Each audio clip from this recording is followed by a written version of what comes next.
الصبح بدا من طلعته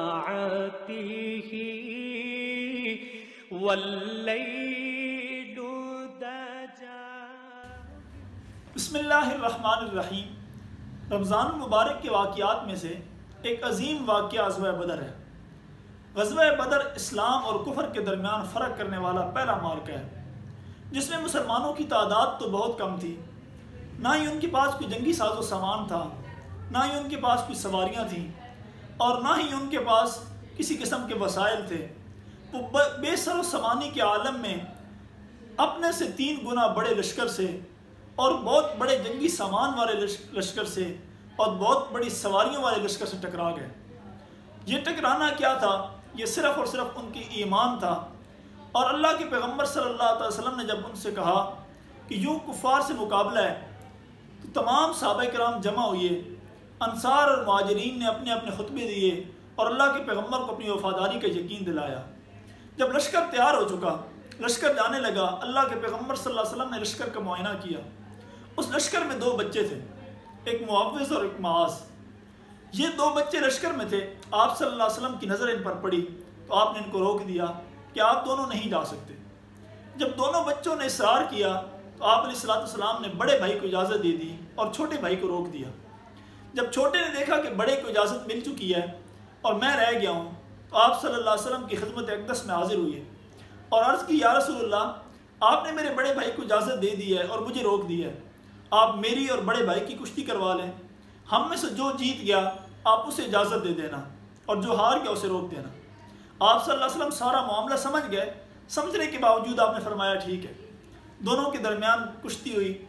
اب چھوٹا بھائی بڑے بھائی کے کان میں کہنے لگا کہ تجھے تو اللہ کے پیغمبر اجازت دے چکے ہیں اور اللہ کے پیغمبر صلی اللہ علیہ وسلم اپنی وعدہ خلافی کبھی بھی نہیں کریں گے، لہٰذا اب تو ایسا کرنا کہ میرے لیے اپنے آپ کو نیچے گرا لینا تاکہ مجھے بھی اجازت مل جائے. بڑے بھائی نے چھوٹے کی بات مانی.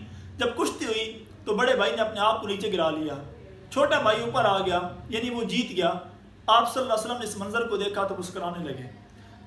دونوں کو اجازت مرحمت فرما دی. جب بدر کا میدان لگا، صفیں بالکل سیدھی ہو گئیں.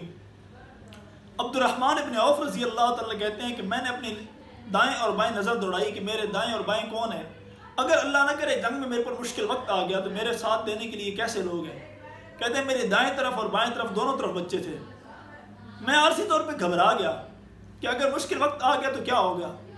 ابھی میں سوچ رہا تھا کہ ان میں سے ایک بچے نے میرا ہاتھ پکڑا اور پکڑ کر کہا کہ انکل ہمیں بتائیے کہ اللہ کے پیغمبر صلی اللہ علیہ وسلم کا دشمن ابو جہل کہاں ہے. ابھی وہ سوال کر رہے تھے کہ میں نے دیکھا کہ ابو جہل گھوڑے پر سوار ہے اور کافروں کی صفیں سیدھی کروا رہا ہے. میں نے ان کو کہا کہ تمہارا شکار وہ ہے. میں نے یہ بتانا تھا کہ وہ دونوں بچے لپکے اور جا کر ایک نے ابو جہل، ان دونوں کی تلواریں اور قد اتنے چھوٹے تھے کہ ابو جہل تک پہنچ نہیں سکتے تھے. وہ جب ابو جہل کے پاس پہنچے تو اچانک ایک نے گھوڑے کی ٹانگوں پر حملہ کیا اور اس کی ٹانگیں کاٹ دیں. ابو جہل گرا گھوڑے سے. دوسرے نے ابو جہل کو جو ہے اس کے اوپر وار کیا اور اسے زخمی کر دیا. اتنے میں دوسرے صحابی آئے، انہوں نے ابو جہل کی گردن کاٹ کر اس کو سر تن سے جدا کر دیا. لیکن اس ابو جہل کو گرانے میں اور اس کے گھوڑے کی ٹانگیں کاٹنے میں یہی وہ 2 بچے تھے کہ جن کو جنگ کی اجازت نہیں مل رہی تھی. اس جنگ بدر کی بہت ایسے واقعات ہیں کہ اگر انسان ان کو پڑھے تو حیران رہ جائے. اس جنگ بدر میں شریک ہونے والے صحابہ کو اللہ رب العزت کی پیغمبر نے جو نوازا اور اللہ رب العزت کی ذات نے جو نوازا وہ بھی عجیب ہے. اللہ کے پیغمبر صلی اللہ علیہ وسلم جب اس لشکر کو لے کر میدان بدر میں پہنچے اور اس لشکر کا پڑاؤ کر دیا گیا تو آپ علیہ السلام نے خیمہ لگوایا. اس خیمے میں تشریف لے گئے اور اس خیمے میں سیدنا صدیق اکبر رضی اللہ تعالیٰ کے علاوہ کسی اور کو آنے کی اجازت نہیں تھی. صدیق اکبر رضی اللہ تعالیٰ کہتے ہیں کہ میں خیمے میں گیا تو میں دیکھتا ہوں کہ اللہ کے پیغمبر سجدے میں ہیں. کافی دیر کے بعد میں دوبارہ گیا تو پھر دیکھا کہ پھر سجدے میں ہیں. پھر کافی دیر کے بعد پھر گیا تو دیکھا کہ ابھی تک سجدے میں ہیں. مجھے خطرہ پڑ گیا کہ کہیں اللہ کے پیغمبر اپنے رب سے تو نہیں جا میرے. میں نے کان قریب کر کے سنا تو آپ صلی اللہ علیہ وسلم یہ دعا کر رہے تھے، اللہ اگر آج یہ مٹھی بھر جماعت، یہ صحابہ کرام کی جماعت مٹ گئی تو رب العالمین یاد رکھنا پھر قیامت تک تیری توحید کا اعلان کرنے والا دنیا میں کوئی نہیں رہے گا. دوسرے الفاظ میں یہ تھا کہ اگر یہ صحابہ مٹ گئے تو دنیا سے دین مٹ جائے گا، اور صحابہ باقی رہے، اللہ اگر تو نے دین کو باقی رکھنا ہے تو میرے صحابہ کو باقی رکھنا.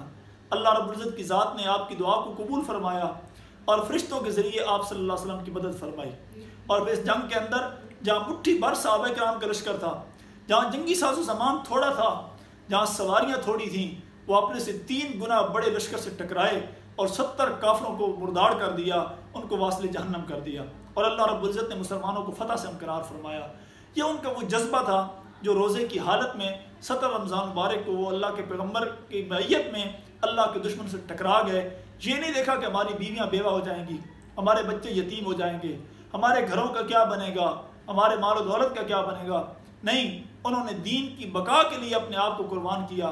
اللہ نے دنیا میں بھی عزت عطا فرمائی اور آخرت میں بھی عزت عطا فرمائی. پھر اللہ نے انعام کیا عطا فرمایا؟ اللہ رب العزت کی ذات نے فرمایا کہ وہ صحابہ کرام جو جنگ بدر میں شریک ہوئی ہیں، اللہ رب العزت نے اعلان فرمایا کہ آج کے بعد یہ لوگ صرف گناہ نہیں بلکہ اگر گناہوں کے ڈھیر بھی لگا دیں گے تو میں رب وعدہ کرتا ہوں کہ ان کے گناہوں کو نیکیوں میں بدل دوں گا. ان کے گناہ نہیں لکھے جائیں گے بلکہ نیکیاں بنا کے لکھی جائیں گی. اللہ ہمیں بھی صحابہ کرام جیسا وہ جذبہ ایمانی عطا فرمائے اور صحابہ کرام سے محبت کی توفیق عطا فرمائے. وآخر دعوانا الحمدللہ رب العالمین.